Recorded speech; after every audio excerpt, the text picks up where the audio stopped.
Hello y'all on YouTube, this is Rob with Rob's Nerdy Knives. Today we have a very special review, impressions of a knife I've had for a while now that I initially bought, returned, and then I bought again, and I'm glad to say that I bought it again.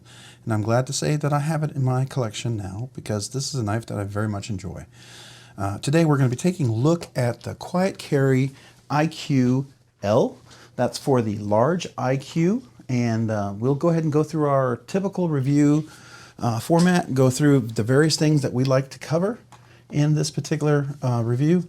So let's get right into it. So first of all, the knife name is the iQ, lowercase I, uppercase Q, with a -L for the large IQ. There was originally a smaller IQ version. This is from Quiet Carry.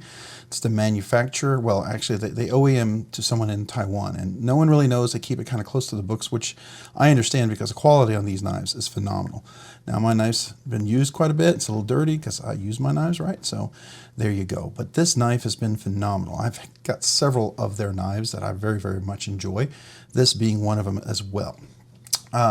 So when I initially reviewed it, I had a little issue with the cutout here, and it was being able to get to that frame lock bar axis. And I'll just let you know right away that when I reached out to them, they had these on sale, and I asked them about it, and they actually chamfered this a little bit for me, and it made it 1,000 times better. So if you still can get a hold of one of these, I tell you, I think they've discontinued them, but man, it's just a really great knife. I think they may still have some available. I don't know.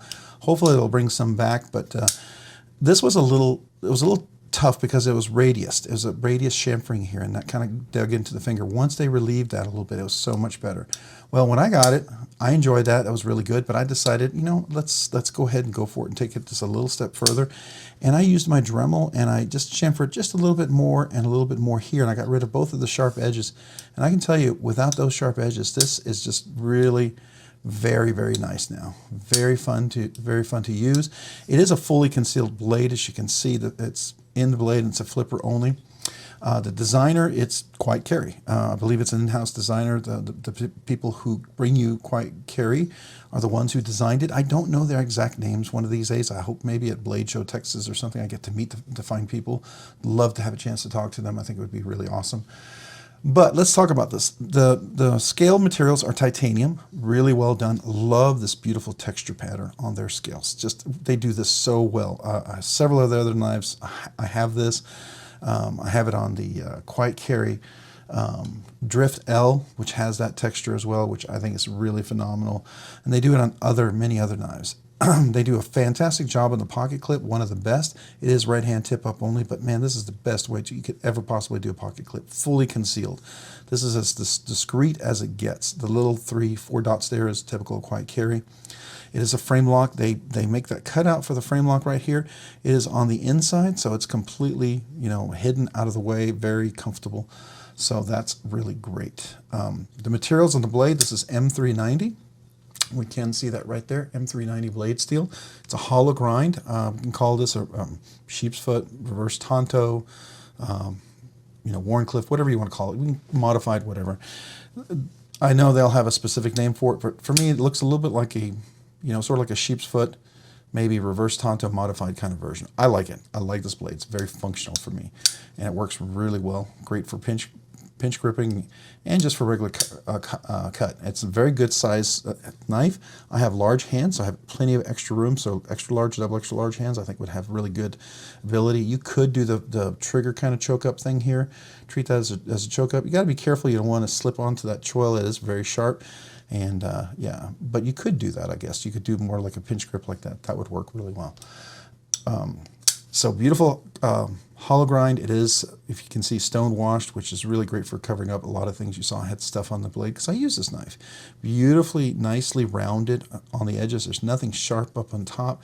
Just a really nice aesthetic. It's got a nice, robust blade and spine on here. Comes to a pretty thin tip you can kind of poke with. Not quite as pokey as some other sheep's foot I've seen, but still really, really very functional. I like that. It's got a nice contoured shape, so it's very comfortable in hand. Definitely get a good grip on that. I think that is really wonderful. So definitely very functional in that regard. What else? Is there any thumb studs? No thumb studs. This is a flipper only. Beautiful jimping on here. Jimping is very functional. Doesn't come all the way down to the tip, but right where you need it, you put your finger right there. Works really, really well. Could you do it? You could do a push button. You can also do a light switch. Both work really well. I find it's kind of a combination of the two. Gets just really a perfect actuation and perfect deployment of the blade really nicely. It does lock up. You can see frame lock. We are fully locked up at about 50%. No blade rocks, and they're nice and solid. Has a nice drop to it. I can't really tell if there's detent lash because it is in there, but you know, we could kind of try to move the flipper a little bit, and there's no movement of the flipper, so it's locked in there well. Nice and centered. We got to look at the blade. Yeah, so nice and centered. It does look a little bit to the right, but a lot of that has to do with the tip and where it's at. So, you know, there's that.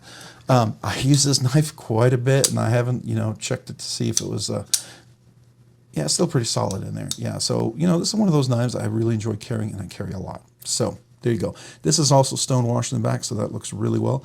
This is all T8s. T8s there, I believe. Yeah, T8s there. Yeah, even T8s there. So, and then hidden pivots on this side. I mean, or screw holes. It's just kind of like just beautiful radiused little, you know, here you have a pivot caged, or a captive pivot on here, and even this is like a captive screw end part for this one over here. So basically 2 screws to take this apart, which is really, really nice. Everything is rounded really, really well. No sharp corners. It's just a beautiful, really classy touch there. And then when you do engage this up here, there's no real sharp edge anywhere. I find that really comfortable. This is even rounded up here. So very comfortable in hand. That's really nice. Yeah, the texturing here is very functional, works really well. Over here, it goes in and out of the clip. It's got some nice spring to it, does go in and out over there, very easy in and out in the pocket. It's a pretty thick titanium clip, but works really, really well. So that is the knife. And it closes really well. It's on cage ceramic ball bearings. I actually put Skiffs in this one, which is just like butter. Makes this feel like butter. So that really is nice. Yeah, it is a frame lock, as you can see, but it works really, really well. I love this thing. All right, so let's do some measurements. All right, today we're going to measure it on a scale I got for Christmas. Brand new one. So we actually get to use this one, which is pretty cool. All right, so let's see what our weight on the knife is. This is 3.1 ounces, so not a heavy knife at all at 3.1 ounces. So pretty cool. And let's go ahead and take a look at our overall length on this knife. We'll go from the very tip to the back. There we go. So this knife overall is about 7 3/4 inches. So there we are. Overall handle length, if we go from the tip there, about just shy of 4 inches. I would say 3 and maybe 7/8 of an inch, or 3 and, yeah, about 7/8 of an inch. Right? If you do the choke up position, you get about 4 1/4, maybe a little bit more. So, you know, that with caution if you've got big meaty fingers like me. Overall cutting length, if you go from the very tip to the handle, we're just a little shy of 3.5 inches. I'd say 3 1/3 of an inch, right? But actual overall cutting length, we are looking at about 3 1/4 inch. All right, so there you go. I did sharpen this blade. I reprofiled it because it was, I just wanted it really crispy sharp. Unfortunately, I kind of messed up that edge. This is a little longer on this than it is there. I will go back and fix that at one point. I think I was a little tired when I was doing it, so shame on me. Yeah, for sure. All right, we have to leave the blade out to do the blade stock thickness because it's in there seated so well that we can't see it without doing that. I got a little dust on there. All right, so let's get it in there. There we go. Let's measure that overall blade stock thickness. So we're at 119 or 120 thousandths of an inch, so 0.120, 0.119 inches. So it's, you know, it's not a super thin blade. It's got some nice thickness on the spine back there, but this hollow grind comes down to a beautiful, I don't know if you can see that, just a really nice hollow grind there. I like that a lot. I think that's excellent. So we could, matter of fact, zoom in a little bit on that. Maybe you can see that a little bit better. You see that? Really nice hollow grind. I think that's definitely a big plus and a big bonus. So definitely something to think about there. All right. So where do we put this knife? Well, when it was available, this would definitely be in the higher end because it was over $300. It was about $335. So if you got it at full price, it was definitely a higher end knife.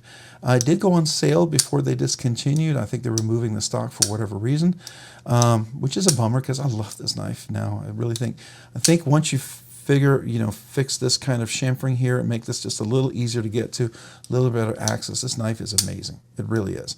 I think that's really what it needed. And that's what kind of turned me off at first. And to be truthful, it did. It dug into my finger. It was very uncomfortable. And, when I reached out to them and they had these on sale, I returned the original one. And I said, man, this is just not comfortable. They're very kind and everything. But then when I said, I saw these on sale, I said, I'd like to get one of these because, at the 40% off or whatever it was, I said, I'm going to go ahead and try to chamfer that. Well, they did it themselves, and it worked really, really great. So when I got it, it was much, much more comfortable. And I think that would be a huge, huge win if they bring this knife back. If they can fix that, this knife would do really, really well. I think that was a thing. Now, this was like a full scale up from the regular iQ. The regular iQ had that kind of little radius kind of curve there. And it made sense because to get to it for such a small knife, you really needed to get in there and have an edge to grab your finger. For a bigger knife, this was a much stronger lock bar, right? And it's more pressure and it's going to dig into your hand. And that sharp edge is not very comfortable for if you like to fidget with your knives. And I do. And I don't have calluses and I don't have little skinny little fingers. I have meaty fingers. So I've got to get in there and it's got to be comfortable to get to that. You really need to have some good chamfering. And once I did that, I think it's a fantastic knife. So what I'm hoping, honestly, is they'll bring this back. And instead of using a radius kind of chamfering in here, what I mean by radius, so chamfering, here's your edge, right, like this, right? And when they chamfer, they go 45-degree angle. So now you have a kind of like, a 45, I don't know, here's your two corners, and they chamfer it like this 45 degrees. Well, radius means it's kind of it bows. So let's say here's your two angles. And right here where it's in, I don't know if I can do this, it's curved. It's curved in like this, right? It curves in. And what happens is it'll come up to this edge and this will be a little sharp. So if you can chamfer that, maybe round it a little bit, it'll be much more comfortable. And I'm hoping if they bring it back, that's what they'll do because this knife is just a banger of a knife. Everything they've done is fantastic. And I really, really enjoyed it. Even some of the knives that are not quite my aesthetic, I've gotten a chance to handle it from like subscribers and members of my channel who've been so kind to allow me to look at it. And I tell you, I like it. I like it. It may not be something I'm buying, but I absolutely love Quiet Carry's design. They've just really, really doing a great job. And so I'm very, very into their style and their design. It just works really, really well. And just that you hear that, just the quality. It's just such a nice sounding, kind of almost, really higher end production knife. I really, really enjoyed that. So there you go. It's made in, I believe it's made in Taiwan, if I'm not mistaken, which is really gives you a little better, actually better quality. The heat treats are a little bit better. So that puts it into, I would say, the high end. But if it comes back, it'll definitely be in the high end. And if they do any of those things, I absolutely 100% recommend you get it. I think it's a fantastic knife at that. If it comes back with this, if you're okay with it, I would consider maybe chamfering that, getting a little Dremel and just rounding that edge. That will work out really, really well. It was one of the first knives I ever did here. And you can see I kind of buffed it. I got to learn how to polish that out, but it did do a little bit of polish right there. It's not very noticeable for me as much as I use this knife because it's more of a user knife.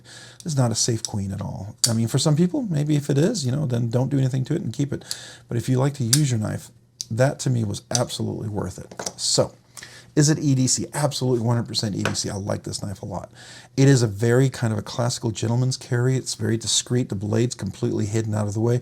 It almost looks like an e-cigarette or a little flash drive or something, right? So it's very discreet and most people wouldn't know it.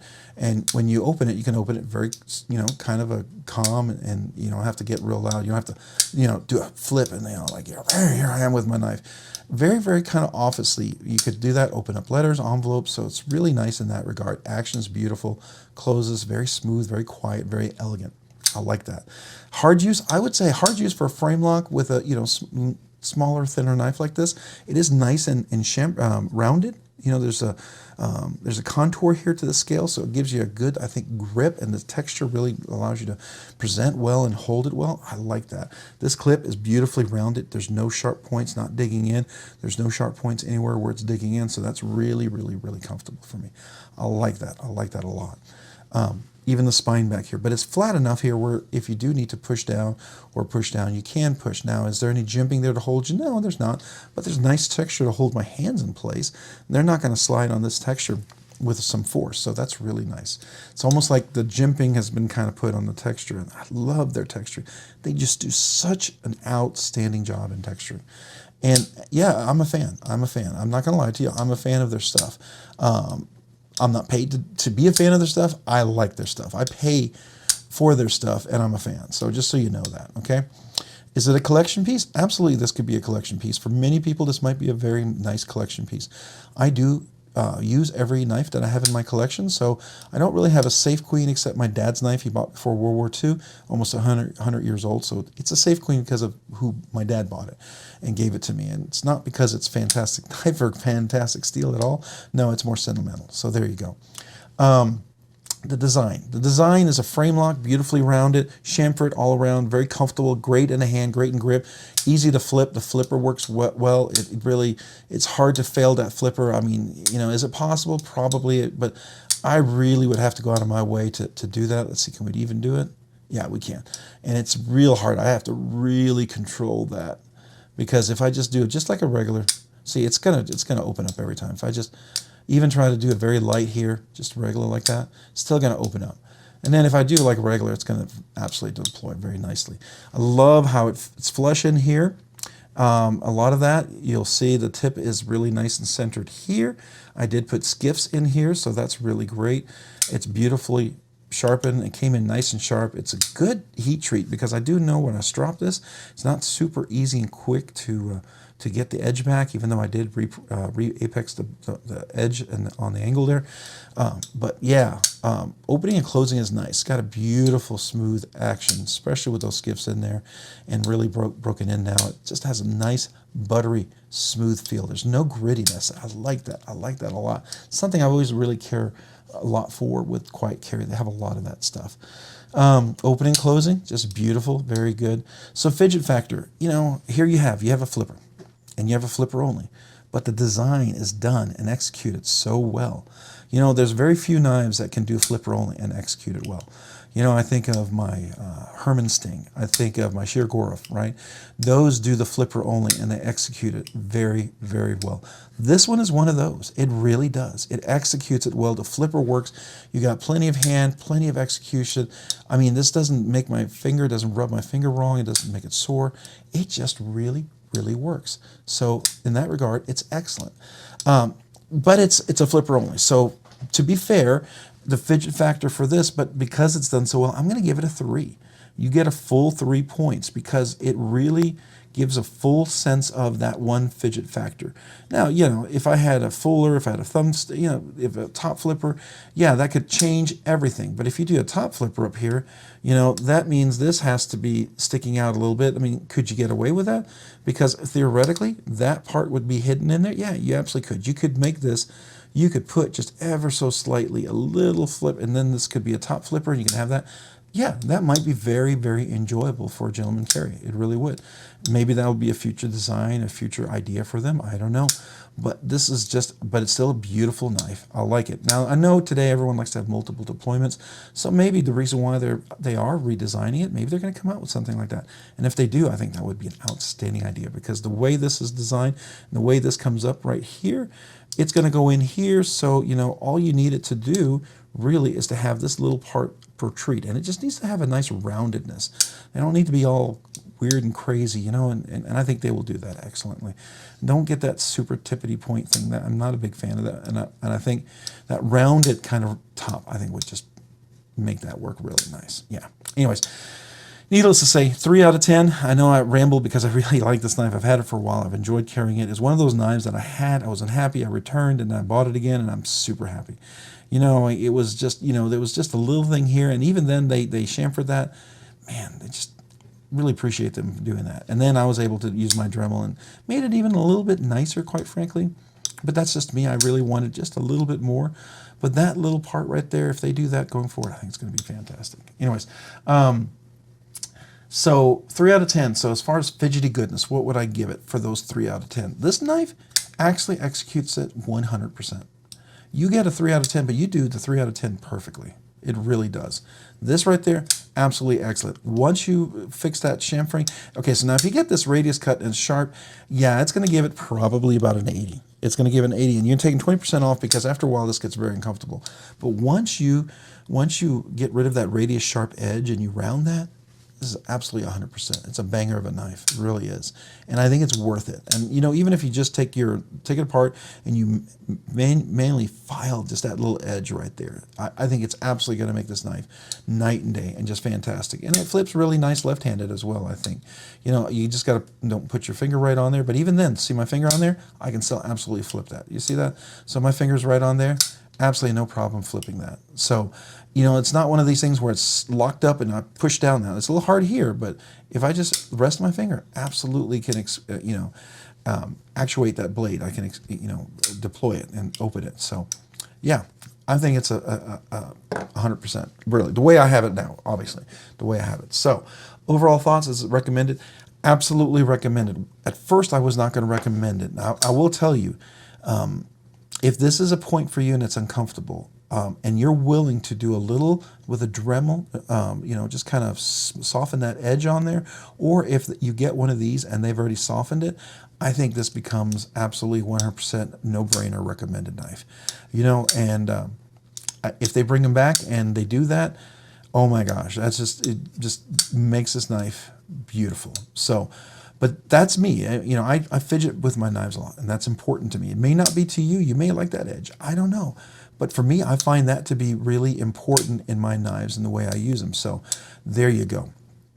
But I'm going to recommend it because of that, and I really do enjoy it. So that's my thoughts. Hey, let's do a little close-up so you can see that. Oop, let me zoom in. It's probably a little easier if I zoom in. That way you can see it. The nice Quite Carry logo. There you go. The edge. You can see the nice hollow grind.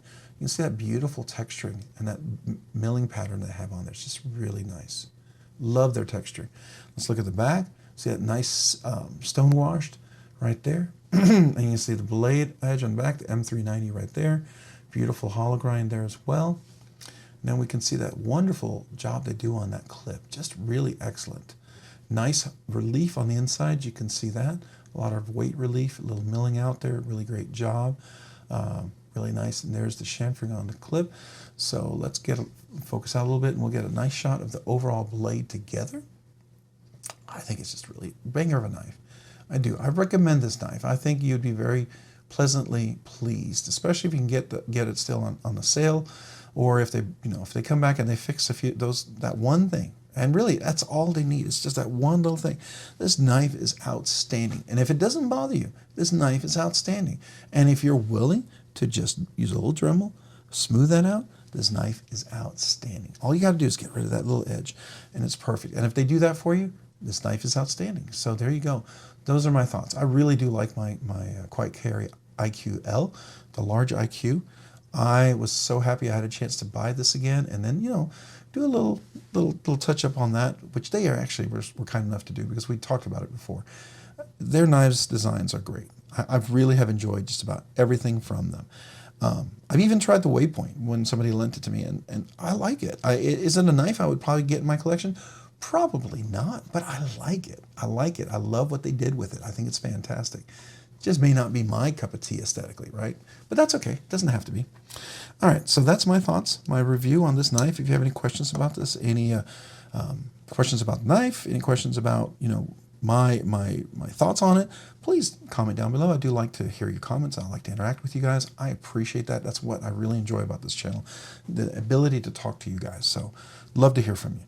Hey, if you found my content fun, interesting, worthwhile, entertaining, or informative, would you please consider hitting the like button down below? And if you've already hit that like button, would you please consider hitting the subscribe button? Subscribing and liking the videos really helps out the channel, allows the channel grow, allows me to do more things, allows me just to be able to, do more things for you guys. So thank you, thank you, thank you. I appreciate you guys who watch the videos, who like the videos, and who subscribe. I do really genuinely appreciate you guys. And if you haven't already, hit that notification button so you can be notified of future content. And to all my channel members, I really, really appreciate you guys. I want to say a big thank you. I want to say how much that really means that you guys would support the channel.